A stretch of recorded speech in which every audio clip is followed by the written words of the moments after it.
Can't get enough of Kelly and Ramya? We're now on YouTube for you to indulge in highlights from our show. As a sports fan, some of the things that you see happen, you hear of, are kind of frustrating.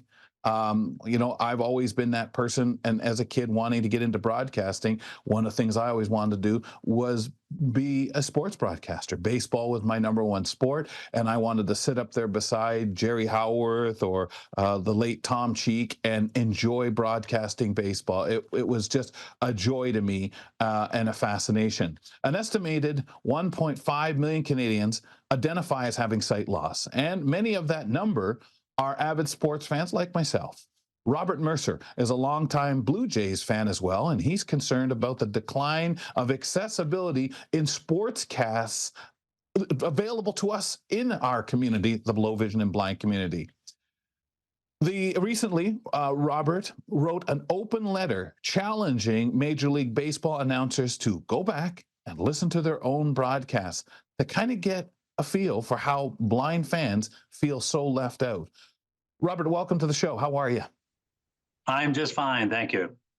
Glad you're with us today. Now, tell us right off the bat, why are you passionate for baseball? How long? Give us a bit of that history.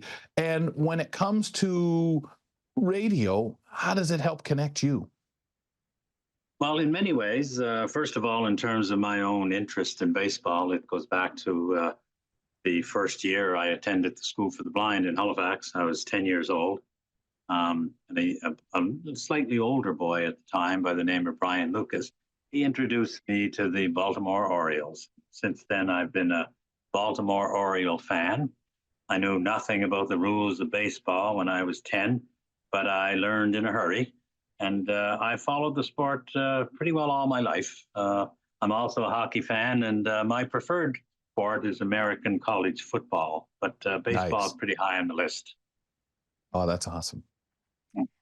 So this open letter, it comes from and stems from this idea that we're not getting enough accessibility in the broadcasts of sports. So what are these changes, at least some of the ones that we can recognize lately, that are happening on the radio that are affecting blind and partially sighted baseball fans? I think most of it relates to what I would call new and enhanced technology, particularly around things like analytics, where baseball is becoming very much a discussion of numbers as opposed to people and activities. But my concern mostly relates to the fact that there are, in most of the broadcast teams, there's usually a play-by-play announcer accompanied by a person to do color commentary. And it's a nice idea. It's a good sort of mix. And fortunately, in Toronto, we have some very exceptional people in the form of Buck Martinez, Dan Schulman, Joe Siddle, people who not only know the game, they know the game from a perspective that most of us don't get to see. But in the enthusiasm, I think, for what they know and all to be said in a broadcast, they often forget to announce what's going on in the game. And for someone who doesn't see very well, it's very frustrating. I've had innings go by where hardly a pitch is mentioned. So really, I guess if somebody said, summarize what you would like to see by way of change, I would like to see the play-by-play announcer do what they're paid to do and announce the game first. Color commentary is wonderful, and I'm just as interested as the next person, but I'd like to see it in between the announcement of pitches rather than pitches once in a while when there's time away from some particular story that's being told on the screen. So in summary, that's where I am in terms of accessibility. I listen to the game, but I'm not hearing the pitches very often. Sometimes it's done better than other times, but there's usually a problem. So I have one of those MLB sports packages, Robert, and I hear the different teams across the league. And that is one of the things that I have found that, yes, we have we're privileged with the guys that we have. And a lot of time they tell, I have to believe they seem to tell more than a lot of the other television crews who are a lot more of the show and less tell. So we're lucky. But as you say, reviews, or during the pandemic, simulcasting them over radio, which was a cost-saving measure, doesn't cut it, and it's seen to start leading to this a change as you're depicting here. I mean, I at one point used to cover the Blue Jays for AMI-télé, and I'd go down to the stadium, and I was sitting with Sam Cosentino, who was involved in our launching of doing some described Blue Jay games, selected games. And we got talking about how much is too much, how much is too little. And one of the things that I remember saying to Sam, it's amazing. We don't really need you here doing it if the broadcast crews would basically do the TV, would do the games with their reviews and everything as they used to in radio. And really, back in the days as they did when I was a kid watching TV games, they did the same. Yes, and that's fundamentally what the issue is. And as I say, particularly in Toronto, we have a very capable group of broadcasters. And I don't think they mean to exclude people who are visually impaired, but they are doing it unconsciously. And my challenge to Major League Baseball was this: to have some of the broadcast crews sit down, close their eyes, and listen to a few minutes of their own broadcast and see how much they understand the game from that perspective. It might, cause them to give second thought to the fact that when they're announcing the game, there's a lot of people out there who don't see what's happening on the field. Well, it's ironic, in my opinion, because it used to be, blind or not, it was radio. And so on radio, you're listening regardless, right? Like that is the commentary or the way that you're following the games anyway, because it's simply just audio that's being fed out to the audience. But now, well, they're both sides. Guy on TV and radio are still called play-by-play announcer. Right, exactly. Exactly, and that's what they're paid for. So what is going on now that there are these huge changes? Is it just the interest that they believe of the majority of people is more leaning towards color commentary than play-by-play? Or is it that, if you want to watch it, then you would be watching it on TV? I think a good part of it is just the assumption that everybody sees what's happening on the screen. And and in fairness to the announcers and different ballparks and whatnot, I can understand why they don't often think that maybe somebody can't see. They're looking at a screen and they're seeing something, and they're just assuming that I see it as well. So I'm not asking for anything more than a bit more attention to the pitch by pitch aspect of baseball. Right. Yeah.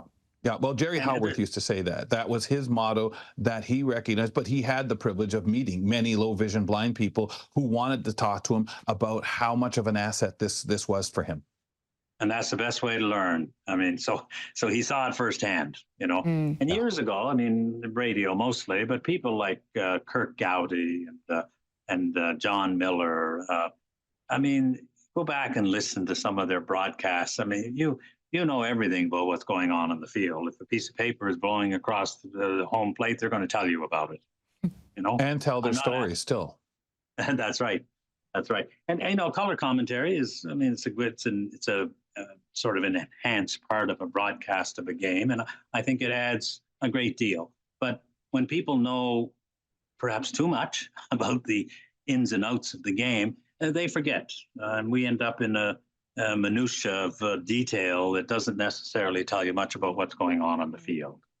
Right. Yeah. And as I say, it's not an intentional thing. It's simply I'm saying, give it some thought, pay some attention to it. Sure. It's not something that just happened yesterday. We've been writing letters, myself and some other prominent baseball fans that I know across the country. And we write to Rogers and we write to others and mention all of this. But in all of the communication that's happened, there's never been a letter in response. Yeah, and I was going to ask, actually, are there any other aspects that you're trying to tackle this issue with? There's the open letter, as you said, others have done the same. Are there other approaches? This one in particular, I'm hopeful that as a result of this broadcast that somebody might listen, and particularly, and it's not just Toronto, this happens in other ballparks as well, but particularly in Toronto right now, they could do a great deal more, I think, to bring all of us into the game. Sure. Well, when Robert, you're talking that simulcast that I mentioned during the pandemic and the idea of saving money, of the idea of one person crews for radio, because it takes a back seat now. And I mean, radio always has been the back seat because people want to watch the moving picture show, of course. Yes, But yes. the fact is, radio has that purpose of being with you in the car, the storytelling, the allowing you to sit out back before all these people started getting their indoor, outdoor televisions and so on, That's or right. finding it on their phone. I understand that, but there's always something to be said about the feel, the explaining that what happened with that play, but also making a beautiful call. We hear all the time about that perfect goal call, that perfect conclusion to the World Series final game, the last play, and that kind of thing, and how announcers want to make a big deal out of that. So where do we go from here, and how should we get involved, Robert? Okay. One thing I just mentioned before we get to that, the matter of radio is interesting because if people really want to learn how to announce something like baseball or other sports, go back and listen to the old radio broadcasts, and there's a lot to be learned from that. I hear recently that the network in Toronto that broadcasts the Blue Jay games, the radio station that does, they don't send their people to the away games. So No. they're sitting there in front of a monitor and trying to explain to me, who's listening, what's happening on a field that they can't really see. So that's a bit of a change that it would be nice if they went back to the live coverage for games outside of Toronto itself. That would help. Yeah. But in terms of what might happen from here, just the broadcast alone perhaps might create some additional interest on the part of people who are visually impaired. I would encourage them to write to Rogers, to write to Major League Baseball. I don't know if these letters ever arrive, but I would still encourage people to do it. Stand up and say so. Talk to people in your own community, in your own local media about listening or trying to understand a game like baseball when it's not being announced pitch by pitch, as it used to be. Yeah.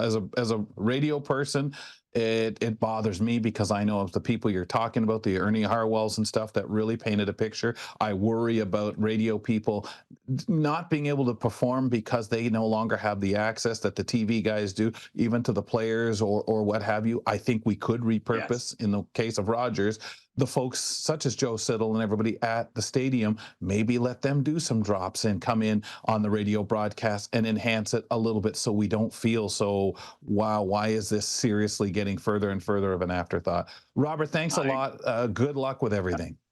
Thanks for watching. You can catch Kelly and Ramya weekdays from 2 to 4 p.m. Eastern on AMI.